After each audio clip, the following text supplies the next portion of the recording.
Nama aku Tiara Sabrina. Aku mahasiswa semester 6 di Fakultas Kesehatan Swasta Medan.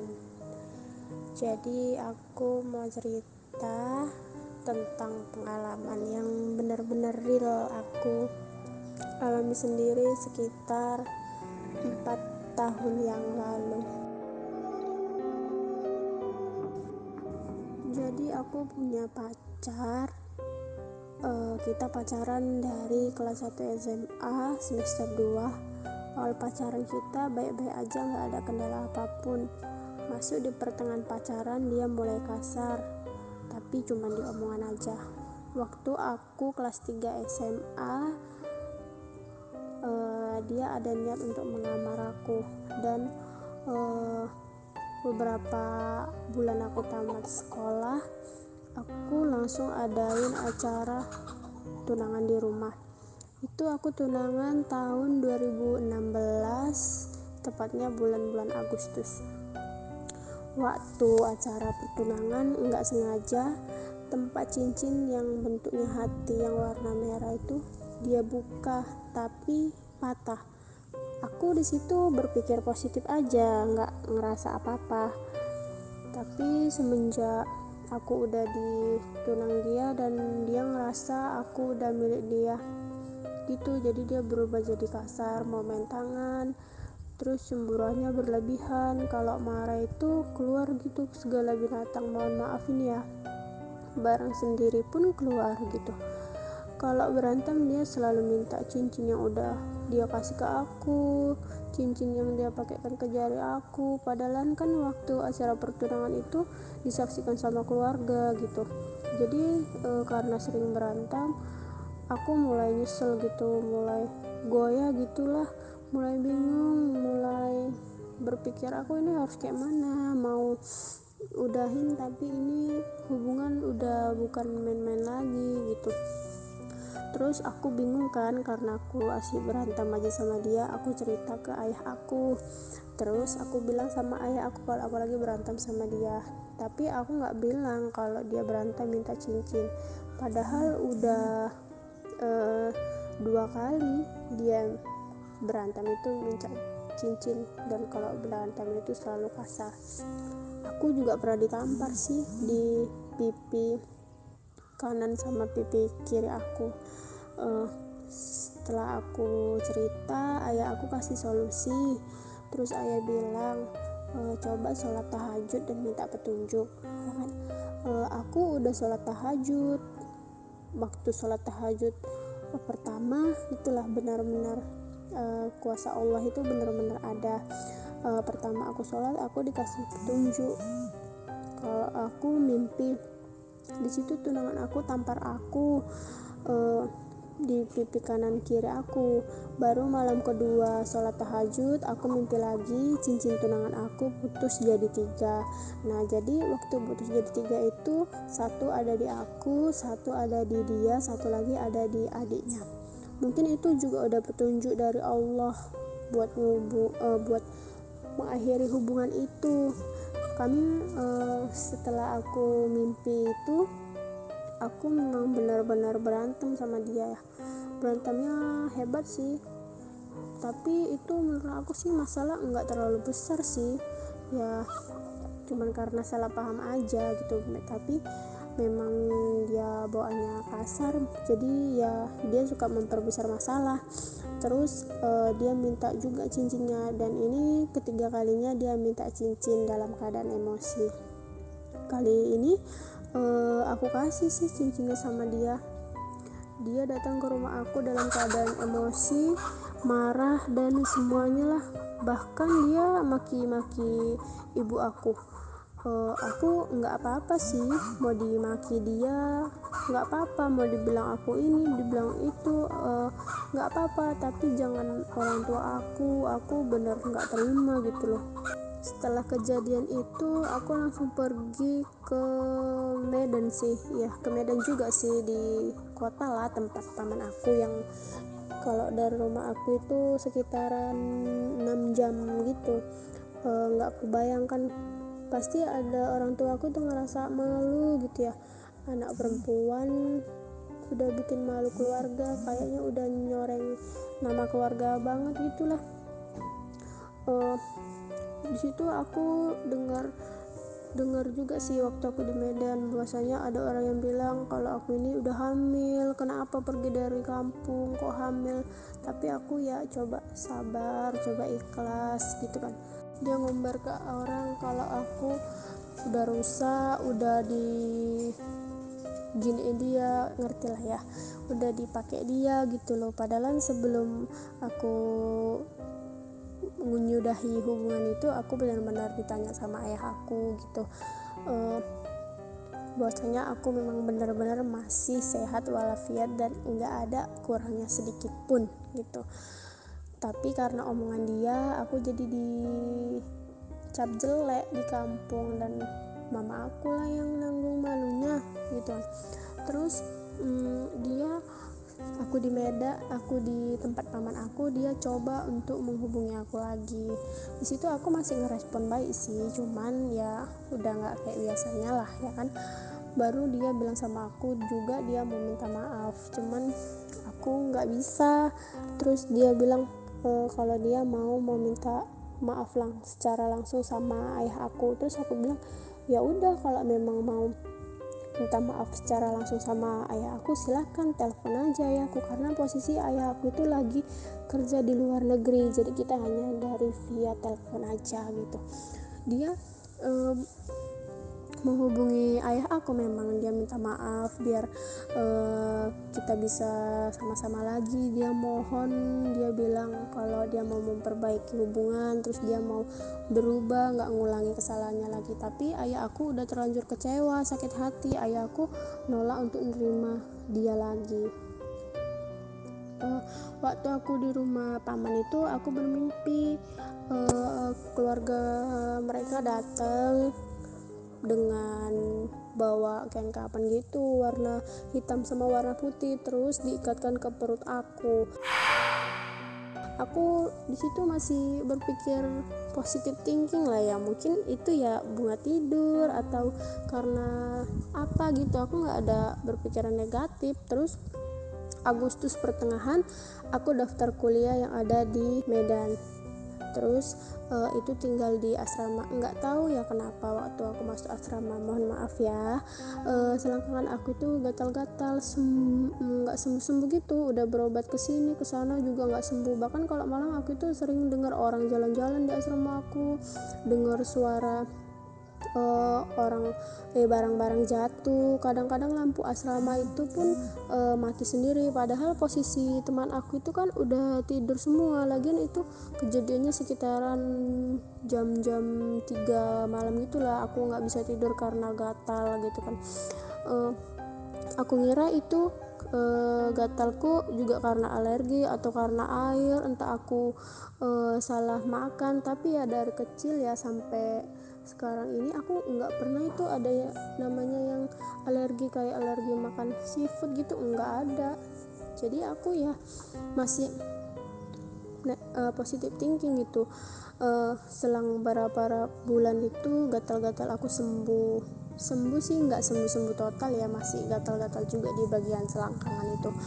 Terus muka aku itu jerawatnya full banget gitu, beruntusan merah-merah penuh besar-besar, kayak jerawat-jerawat batu gitulah. Aku udah berusaha pakai skincare ini skincare itu, dari skincare yang terkenal sampai yang abal-abal juga aku udah pakai gitu. Cuman ya apalah daya, jerawat aku juga nggak hilang, tetap tambah besar-besar. Bahkan kalau tambah diobatin itu dia makin meradang. Aku mulai stres, cuman aku coba biasa aja. Aku juga di situ masih positive thinking ya, mungkin karena airnya kali ya, aku lagi-lagi berpikir karena air, karena faktor makanan, karena aku suka begadang itu sih. Baru liburan tahun baru aku pulang, aku kan ngerasa badan aku ini capek banget gitu, berat gitu. Selama aku di asrama kayaknya aku kurang tidur, jadi aku kusuk ke nenek aku yang rada-rada tahu gitu yang masalah kayak gituan. Terus dia bilang katanya di badan aku ada yang ngikutin 3 orang, satu anak kecil, satu gadis yang rambutnya panjang cantik, dan satu lagi nenek-nenek. Dari yang ketiga itu hanya satu yang baik, tapi nenek aku bilang udah diusir dan udah nggak ada lagi di badan aku. Terus memang selama itu badan aku ngerasa berat, mau sholat aja terasa males banget gitu, kayaknya nanti aja, tapi nggak ada dikerjain gitu loh. Baru aku di situ masih berpikir positive thinking juga ya, karena kan nenek aku bilang itu udah dibuang, jadi aku ya santai gitu. Baru lebaran tahun lalu mulai lagi gatal-gatal. Awal gatal itu di pergelangan kaki aku sebelah kiri. Aku ngira itu gatal biasa aja. Aku cerita ke mama, kata mama nggak apa-apa, mana tahu cuma alergi. Tapi setiap hari makin tambah gatal-gatalnya di bagian kiri, baru naik ke lutut kiri, baru ke tangan. Dia model gatalnya ini bagian kiri dulu yang dihantam, baru bagian badan kanan aku, mohon maaf ya, di bagian payudara aku juga gatal gitu. Jadi gatal itu bikin kulit aku jadi lecet, berkoreng, berdarah-darah kan. Terus kulit aku tuh berasa kayak kulit kodok yang kasar itu. Ngerasa gimana ya, kalau kita garu, kalau aku garu itu kalau nggak sampai berdarah, dia itu ngerasa nggak puas gitu. Bahkan aku kalau lagi kuliah di depan dosen aku juga gatalnya makin parah gitu, nggak ada kurangnya. Terus itu kan meninggalkan bekas, jadi bekasnya itu hitam gitu. Kalau lukanya udah kering baru nanti tumbuh di sebelahnya lagi, bahkan sampai numpuk-numpuk gatal-gatal tempat yang sama gitu. Malam nggak bisa tidur, selalu diganggu sama suara-suara aneh. Tempat tidurku itu kayak ada yang goyang-goyang gitu, karena kan di asrama kan tempat tidurnya bertingkat ya, jadi aku tidur di bagian atas gitu. Kadang semalaman aku nggak tidur gitu, padahal kan besok paginya aku harus kuliah tuh full time sampai jam 9 malam, tapi aku nggak ada tidur. Kadang aku nangis nahanin gatal badan aku, karena aku udah berobat ke medis tapi tetap nggak ada perubahan gitu. Malah kalau aku berobat ke medis makin tambah parah, makin tambah banyak kali bekas koreng-koreng aku. Karena tinggal di asrama gitu kan sulit dapat izin untuk pulang ke rumah. Jadi selama di asrama aku cuman berobat di dokter kulit, di bidan. Aku juga udah suntik antibiotik, udah suntik ini, udah suntik itu. Dokter bilang katanya itu kutu tilam atau tungau gitulah. Jadi aku di situ masih positive thinking aja. Terus dokter bilang coba deh kamu jemur aja tilam kamu, mana tahu di situ ada kutu nempel gitu. Aku kerjain, kalau setiap berobat gitu berkurang sih, cuman sekitar 1 hari aja berkurang, terus dia kambuh lagi gatal-gatalnya gitu. Habis uang berjuta-juta untuk sakitku ini. Terus aku cerita ke ayah aku juga udah mulai curiga kenapa bisa gitu, kok gatal tapi nggak sembuh-sembuh gitu. Jadi ayah bilang coba kamu tanya sama ustadz teman ayah. Tapi mama aku juga tetap kekeh kalau itu cuma alergi. Jadi ya udah aku turutin kata mama lah, aku masih tetap positive thinking. Namun kelamaan gatalnya makin parah, naik ke perut-perut aku, naik ke punggung-punggung, terus ke bagian siku-siku aku, ke bagian ketiak-ketiak aku juga gatal gitu. Tapi aku nggak tahan banget karena sakit, beneran sakit kali. Aku nggak tahan, dan tanpa sepengetahuan ayah sama mama aku tanya ke ayahnya temen yang ada di kampus aku, satu kampus yang bisa lihat kayak gituan. Nyatanya memang dibuat gitu. Aku terkejut, gak nyangka gitu, ternyata memang benar ini bukan sakit biasa dikirimin orang gitu. Awalnya aku gak percaya, masih coba biasa aja. Aku cerita ke mama kalau aku udah tanya ke ayahnya teman aku, lalu mama juga tanya ke ustadz kampung, katanya penyakit ini memang sengaja dikirim orang. Orangnya sama mantan aku, karena aku ngerasa nggak puas gitu kan, terus aku tunjukin foto mantan aku ke ustadz itu. Ustadz itu terkejut sampai bilang astagfirullahalazim saat melihat foto mantan aku. Dia nggak bisa lihat aku sama cowok lain gitu, jadi mantan aku itu nggak bisa lihat aku jalan sama cowok lain. Tapi memang bener fakta ya, selama aku putus dari dia, kalau ada cowok yang datang sama aku nggak mau. Terus kalau aku mau, cowok itu nggak mau gitu. Kadang-kadang pun gimana ya, udah sempet naruh perasaan gitu akunya, tapi aku ngejauh gitu sama dia, terasa hambar gitu. Padahal bukan sombong atau apa ya, namanya juga anak kesehatan ya. Pasti kan banyak gitu cowok-cowok yang datang gitu kan. Di situ aku terkejut sangat terkejut lah dengar ustadz itu. Terus perut aku diikat, katanya biar nggak bisa punya anak. Kepala aku dicucuk pakai paku biar aku nggak bisa nikah, dan gatal-gatal aku itu tujuannya biar buat aku jelek gitu kan, bekasnya hitam-hitam dan orang lihatnya jijik gitu. Memang sih perut aku sering sakit tiba-tiba, kepala aku sering sakit, bahkan aku antukkan kepala aku ke dinding kalau sakitnya luar biasa banget.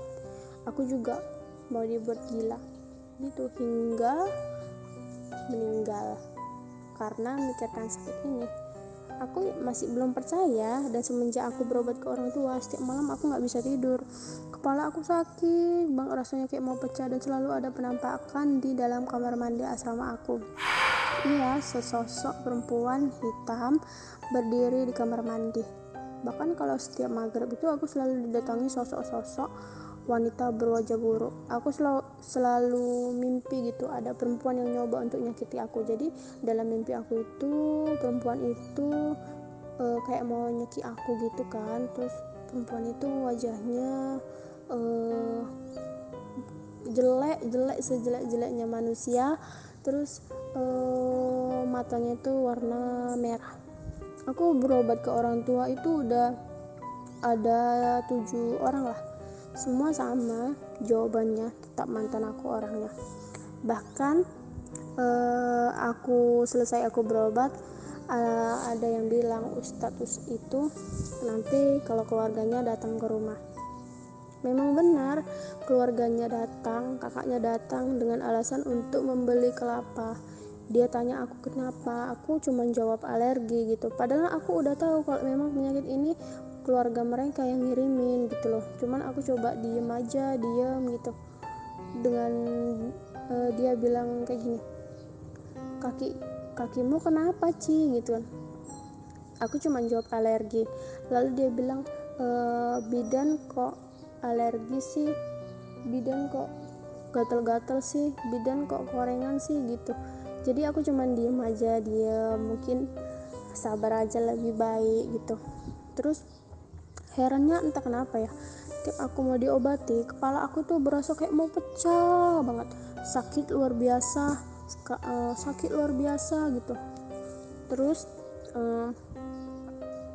ya kayak kehidupan aku kayak nggak tenang aja gitu loh. Terus banyak banget cicak-cicak datang ke rumah kalau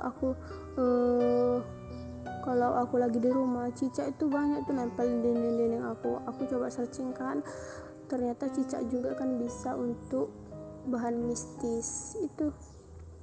Jadi ya ngerasa hal aneh, badan aku berat banget gitu rasanya. Tapi sekarang dia udah menikah, terus anaknya juga udah ada 1 gitu, perempuan anaknya. Tapi dia udah menikah, selalu dia coba hubungin aku gitu. Dia selalu ngajak ketemuan aku, selalu bilang kalau dia rindu sama aku, terus selalu bilang kalau dia menikah sama istrinya itu karena dia itu terpaksa gitu, dia hanya sayang, hanya cinta sama aku. Terus dia bilang, dia kayak ngancam aku sih, pasti suatu saat nanti kita bisa nyatu, itu kata dia. Cuman aku ya nggak, kayak mana ya, nggak nyangka aja dia menikah hanya karena untuk mengubah statusnya. Apa yang nggak kasihan gitu lihat istrinya gitu. Aku juga bilang sama dia, coba hargai istri kamu, kalau istri kamu tahu apa perasaannya nggak sakit. Tapi dia bilang, saya nggak peduli, saya hanya cinta sama kamu, kata dia. Sekarang aku masih berobat, tapi insya Allah aku sembuh. Ustadz bilang aku pasti sembuh, dan sekarang atas izin Allah aku juga udah mulai agak sembuh. Cuman ya bekas lukanya itu parah banget, hitam-hitam. Dulu yang akunya mulus, dulu yang akunya putih bersih, wajah aku nggak ada jerawatnya, sekarang jadi hancur gitu, hancur sehancur-hancurnya. Tapi setiap kali aku mau sembuh pasti nanti dia bikin aku gatal lagi gitu. Sekarang aku udah mulai sembuh, dan aku kan udah dikasih tangkal gitu sama ustadz itu kan, gantian ke mama aku yang gatal-gatal. Sekarang mama aku gatal-gatal, sekarang juga mama aku lagi proses pengobatan. Jadi mama aku gatal-gatalnya itu hanya di bagian paha sama perut sama tangannya aja. Kalau aku kan di bagian kaki, kalau mama aku enggak. Kata ustadz sebenarnya dia mau buat aku gatal-gatal lagi gitu, cuman nggak bisa karena aku udah kasih penangkal gitu. Ustadz bilang dia juga bakal buat aku hancur sehancur-hancurnya sampai aku meninggal dan sampai aku nggak bisa menikah.